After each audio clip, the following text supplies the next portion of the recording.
Hello everyone, আশা করি সবাই ভালো আছো। আজকে দেখো প্রথম কোশ্চেনটা ক্লাস 11-এর, এরপর 12-এরও কোশ্চেন ব্যাংক বেরিয়ে গেছে, আমরা দিতে শুরু করব সামনের সপ্তাহ থেকে। আজ 11টা দেখো। একটি মৌলের ইলেকট্রন বিন্যাস 4f1 3d1 6s2 পর্যায় সারণীতে এর অবস্থান কোথায়? দেখো, বাইরে কক্ষ কোথায় 6, সুতরাং পর্যায় হবে 6। তাহলে এখান থেকে পর্যায় ছেড়ে একটাই রয়েছে সি, এছাড়া আর কিছু নেই, ফলে শ্রেণীটা এখানে আর দেখার দরকার ছিল না। ভালো দেখতে পেতাম এই যে 6+2+1 টোটাল হচ্ছে 3টি ইলেকট্রন রয়েছে এস প্লাস ডি মিলিয়ে, তাই এটা শ্রেণী 3 হতো। তারপরে নেক্সট কোশ্চেন, পরের কোশ্চেন দেখো, O2 প্লাসের বন্ধন ক্রম 2.5, তাহলে ও মাইনাসে কত হবে? এটার ছিল 15, তাহলে তার হচ্ছে 2.5, তাহলে ইলেকট্রন সংখ্যা 15 হলে 2.5 হচ্ছে, তাহলে 16 হলো তো 2, আর এটা 17, এটা ইলেকট্রন আছে 17টা, তাহলে এটা করে হবে 1.5।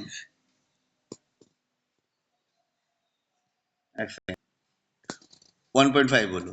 আচ্ছা, O2 মাইনাসের বন্ধন দৈর্ঘ্য ড্যাশ হয়, বন্ধন কি হবে? বেশি হবে, বেশি। কিন্তু বন্ধন শক্তি কি হবে? কম। যেহেতু ও প্লাস তুলনায় ও মাইনাসের বন্ধন দৈর্ঘ্যটা বেশি হয়ে যাচ্ছে, তাই জন্য বন্ধন শক্তি কমে গেছে, কারণ বন্ধন ক্রম যত বাড়ে বন্ধন তত কমে। তাহলে ওটা হচ্ছে অপশন ডি। SF4, CF4 ও XCF4 এর নিচের কোন বস্তুটি সঠিক? আচ্ছা, কেন্দ্রীয় পরমাণুতে কটা করে ইলেকট্রন থাকে? কেন্দ্রীয় পরমাণুতে নিঃসঙ্গ ইলেকট্রন যে রয়েছে এটাতে একটা, কারণ ছটা সালফারের বাইরে করে 6টা ইলেকট্রন থাকে, তাহলে 4টে বন্ধনে ব্যবহৃত হয়েছিল। এর বাইরে করে 4টে ছিল, 4টে ব্যবহার হওয়ার জন্য 0। এর 8টা ছিল, আমার 4টে ব্যবহার করা হয়ে গেছে, তাহলে পড়ে থাকলো আর 4টে, মানে দুটো। দ্যাট মিনস 102, অপশন এ হচ্ছে এটা। চলো নেক্সট প্রবলেম। নেক্সট কি বলেছে? বলেছে যে এই যৌগটাতে কার্বনের C2, তাহলে এটা হচ্ছে কত হচ্ছে C2 আর C3 সংকরায়ন, মানে এটা আর এটার সংকরায়ন। দেখো এখানে এটার সংকরায়ন হচ্ছে sp2, আর এটার হয়ে যাবে sp। তাহলে প্রথমটা হচ্ছে sp2, পরেরটা হচ্ছে sp, এটা sp2, তার মানে এটা হচ্ছে অপশন ডি হবে। এটাকে বুঝিয়ে দিই, নাহলে পরটা পড়া যাবে না। এটা হচ্ছে অপশন ডি। I3 মাইনাসে কেন্দ্রীয় পরমাণু I এর সংকরণ অবস্থা গঠনাকৃতি।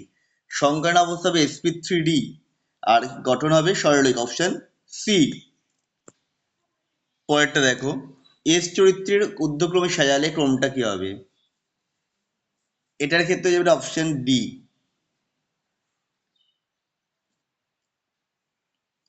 কারণ এটা ছিল এসপি এর সিওর হচ্ছে এসপি থাকার জন্য এস চরিত্র সব থেকে বেশি 50%। এটি ধাতব পৃষ্ঠে ঘনকাকার কেলাস গঠন করে। ছিলই, ঘনকাকার কেলাস গঠন করে। কেলাসটির একক কোষের বাহুত্বক এত হলে ব্যাস কত হবে?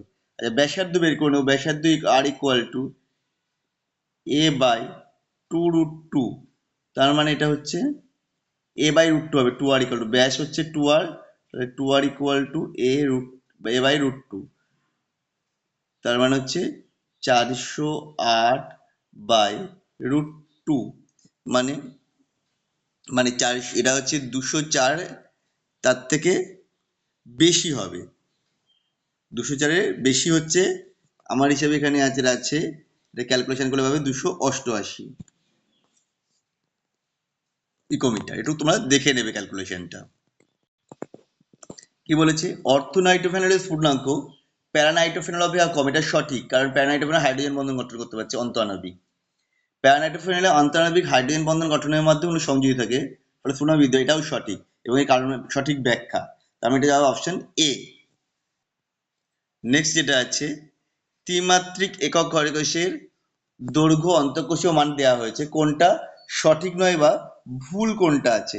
এখানে উত্তরগুলো সবকটা দেখো, এটা সবকটাই ঠিক আছে, এটাও ঠিক, এটাও ঠিক, এটাও ঠিক, ভুল হচ্ছে এটা। তার মানে আমার অ্যান্সার হয়ে যাবে এটা, অপশন ডি, হেক্সাগোনাল কেসের ক্ষেত্রে। স্তম্ভ মেলাতে হবে। তাহলে গ্যাসের সূত্র, এটা তো সহজেই বুঝতে পারি, পিভি ইকুয়াল টু এনটি, মানে এক একটা হবে সি।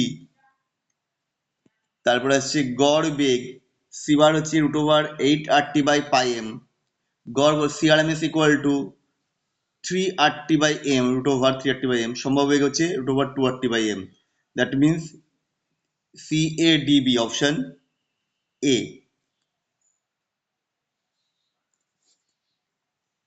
পরের কোশ্চেন কি বলেছে, একই উষ্ণতা চাপে SO2, CO2, NO2 গ্যাসগুলির ছিদ্র ব্যাপনের হার করলে যথাক্রমে পাই, যার আণবিক গুরুত্ব বেশি তার ব্যাপন হার কম। এটা 64, এটার 44, আর এটার হচ্ছে 32 আর 28, 32 আর 2, 32 আর 28, 32 আর 40, 50, 60, এটা 60।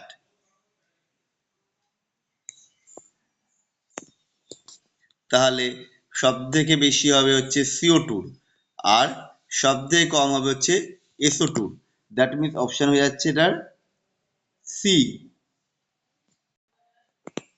পরেরটা, গলনাঙ্কের ক্রম অনুসারে সাজাতে বলেছে। গলনাঙ্ক বলছে সোডিয়াম আয়োডাইড সবচেয়ে কম আর NaF এর সবচেয়ে বেশি, অপশন ডি হয়ে যাচ্ছে 24-এরটা। পরেরটা, CO2 দ্বারা বিরঞ্জন স্থায়ী, এটা সঠিক, কারণ এর জায়মান অক্সিজেন উৎপন্ন করে, জারণের মাধ্যমে ওই জন্য বিরঞ্জনটা স্থায়ী হয়, এটা হচ্ছে অপশন এ। 25-এরটা হয়ে যাচ্ছে এ। এবার বলছে কোন প্রবণতাটি সত্য নয়। এখানে যেগুলো আছে এর মধ্যে বিজারণ ক্ষমতার যে ক্রমটা দিয়েছে এটা সত্য নয়, এটা ভুল, সুতরাং এটা যাবে অপশন সি। আমাদের ভিডিও তোমাদের কেমন লাগলো কমেন্ট করে জানিও, আবার দেখা হবে নেক্সট ভিডিওতে।